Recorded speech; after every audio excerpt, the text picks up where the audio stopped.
Assalamualaikum warahmatullahi wabarakatuh. Perkenalkan, saya Rika Wanatia Rediata dari Departemen Teknologi Pendidikan Offering C21. Pada kesempatan kali ini, saya akan menjelaskan tentang susunan RPP dengan menggunakan model pembelajaran terpadu triple sequence. Model sequence adalah model pembelajaran terpadu yang menekankan pada urutan karena adanya persamaan-persamaan konsep, walaupun mata pelajaran yang digunakan berbeda. Mata pelajaran yang diambil pada model pembelajaran terpadu ini yaitu terdiri dari biologi, fisika, dan kimia. Satuan pendidikan yang digunakan dalam RPP ini adalah SMPN 10 Surakarta. Kemudian menggunakan tema atau subtema sistem pernapasan yang diperuntukkan untuk kelas 8 semester genap dengan menggunakan materi yaitu sistem pernapasan dan submateri, organ pernapasan dan sistem pernapasan manusia dengan alokasi waktu 3 kali 40 menit. Dalam RPP terdiri dari A. Kompetensi inti. Kompetensi inti ini terdiri dari KI 1, KI 2, KI 3, dan KI 4. Selanjutnya, bagian yang kedua, kompetensi dasar dan indikator. Kompetensi dasar ini terdiri dari 2 kompetensi dasar, yaitu menganalisis sistem pernapasan pada manusia dan memahami gangguan pada sistem pernapasan serta upaya menjaga kesehatan sistem pernapasan. Dan yang kedua, menyajikan karya tentang upaya menjaga kesehatan sistem pernapasan. Selanjutnya, indikator pencapaian kompetensi pada kompetensi dasar 3.9 yaitu mengidentifikasi organ pernapasan manusia. Kedua, menjelaskan fungsi organ pernapasan manusia. Ketiga, menjelaskan mekanisme pernapasan pada manusia. Keempat, menjelaskan mekanisme pernapasan dada. Kelima, menjelaskan mekanisme pernapasan perut. Keenam, menentukan kapasitas volume paru-paru. Dan yang terakhir, menganalisis reaksi kimia yang terjadi pada proses pernapasan. Kemudian, indikator pencapaian kompetensi dari kompetensi dasar 4.9 yaitu mengamati torso organ pernapasan manusia dan menyajikan hasil diskusi dalam bentuk peta konsep mengenai mekanisme pernapasan pada manusia. Selanjutnya, bagian tujuan pembelajaran. Tujuan pembelajaran ini terdiri dari 7 tujuan pembelajaran yang sudah tertera pada susunan RPP ini.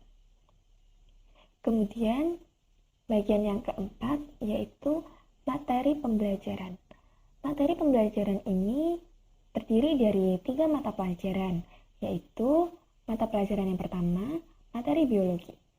Materi biologi ini terdiri dari organ pernapasan manusia, kemudian fungsi organ pernapasan manusia, selanjutnya mekanisme pernapasan manusia, mekanisme pernapasan dada, mekanisme pernapasan perut.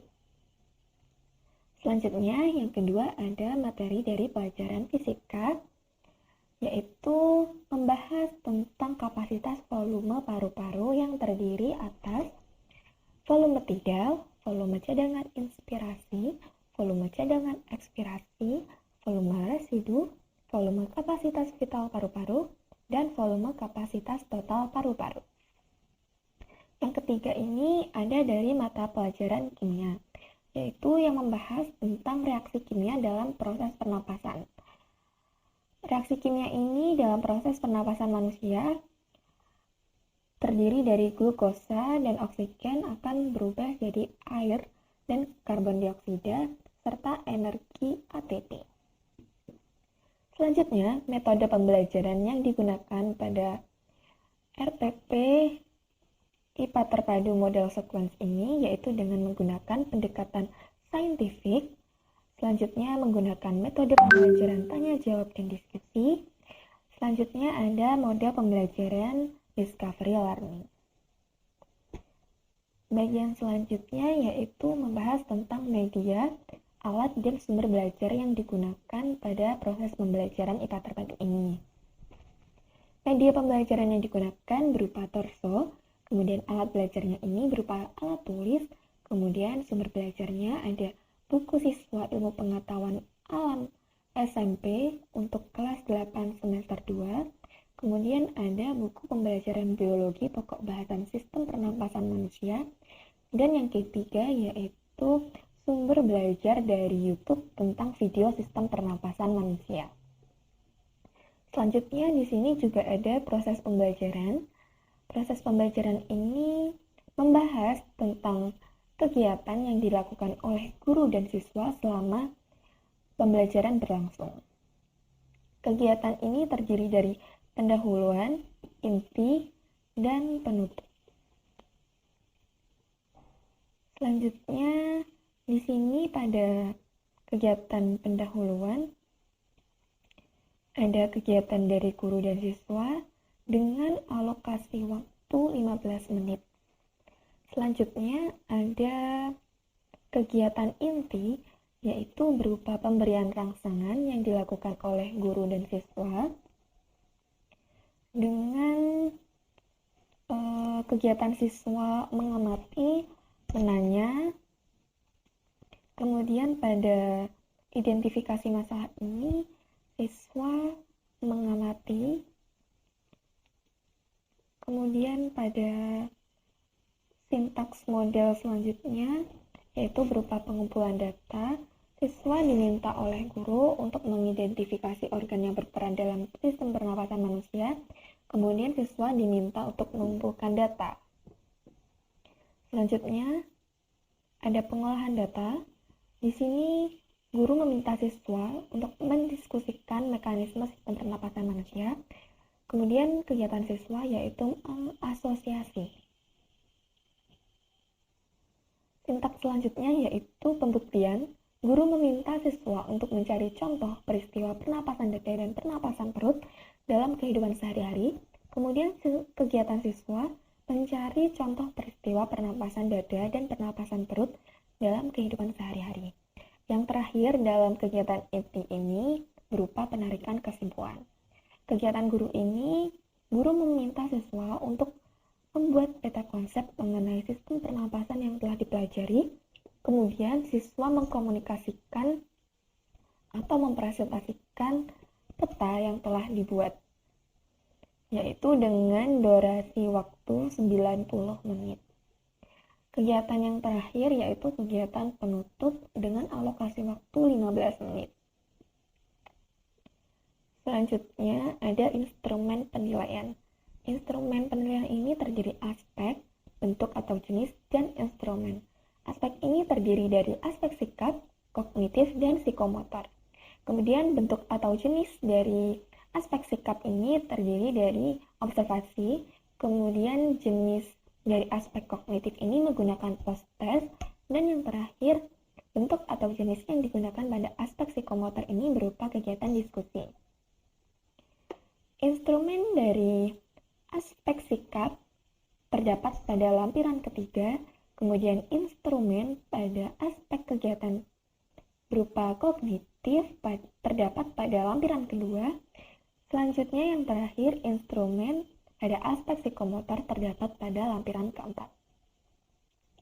Lampiran pertama ini terdiri dari kisi-kisi tes kemampuan kognitif IPA terpadu untuk siswa SMP kelas 8 semester 2 dengan menggunakan pokok bahasan sistem pernapasan pada manusia. Di sini terdapat kompetensi dasar, yaitu pada kompetensi dasar 3.9 dan 4.9.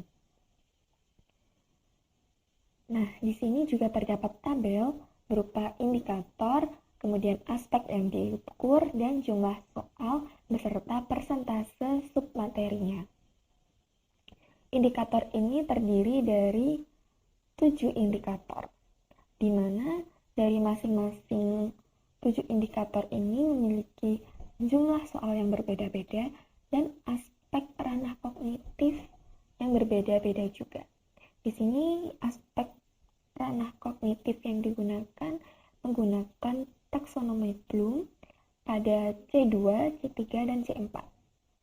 Pada indikator pertama, menggunakan ranah kognitif C2 dengan jumlah soal 1 soal, yaitu persentase submaterinya terdiri dari 10%. Selanjutnya, ada menjelaskan fungsi organ pernapasan pada manusia yaitu ranah kognitif yang digunakan pada C3 dengan jumlah soal 2 soal, yaitu persentase submaterinya terdiri dari 20%. Kemudian yang ketiga ada menjelaskan mekanisme pernapasan pada manusia. Aspek dari ranah kognitif yang digunakan yaitu menggunakan C2 dengan jumlah soal 1 soal, yaitu persentase submaterinya 10%. Selanjutnya, menjelaskan mekanisme pernapasan dada menggunakan ranah kognitif C4 dengan jumlah soal 1, persentasenya 10%. Kemudian yang kelima, menjelaskan mekanisme pernapasan perut dengan ranah kognitif C2 dengan jumlah soal 1, persentase soalnya 10%. Selanjutnya, yang keenam, menentukan kapasitas volume paru-paru dengan ranah kognitif C3, jumlah soalnya ada 2 soal, kemudian persentase soal yang digunakan yaitu 20%. Dan yang terakhir ini terdiri dari menganalisis reaksi kimia yang terjadi pada proses pernapasan. Ranah kognitif yang digunakan yaitu pada ranah kognitif C3 dengan jumlah soal 2, yaitu persentasenya 20%. Persentase dari keseluruhan soal ini yaitu 100% dengan jumlah soal 10 soal. Selanjutnya pada lampiran kedua ini terdiri dari soal latihan. Di sini terdiri jelas deskripsinya, ada mata pelajaran untuk IPA terpadu, kemudian kelasnya diperuntukkan untuk kelas 8, semester 2 atau semester genap dengan pokok bahasan sistem pernapasan manusia dengan jumlah soalnya yaitu 5 soal. Di sini pada lampiran 2 terdiri dari petunjuk umum. Petunjuk umum ini terdiri dari 4 petunjuk dan petunjuk khusus. Petunjuk khusus ini terdiri dari 2 petunjuk. Kemudian yaitu ada soal beserta deskripsi skor. Soal ini sudah terdiri dari materi biologi, materi fisika, dan materi kimia. Kemudian lampiran ketiga berupa lampiran penilaian sikap teliti dan kritis, yaitu berupa observasi. Di sini sudah terdiri dari indikator sikap teliti dan indikator sikap kritis. Dari indikator sikap teliti ini terdiri dari 4 angka, di mana 4 angka ini memiliki deskripsi masing-masing. Begitu pula dengan indikator sikap kritis. Di sini juga terdapat keterangan rubrik dan rubrik penilaian.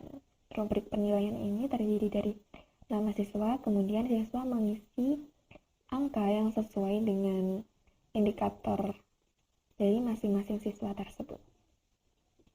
Kemudian yang terakhir ada lampiran keempat, di mana lampiran keempat ini terdiri dari lembar penilaian psikomotor dalam diskusi.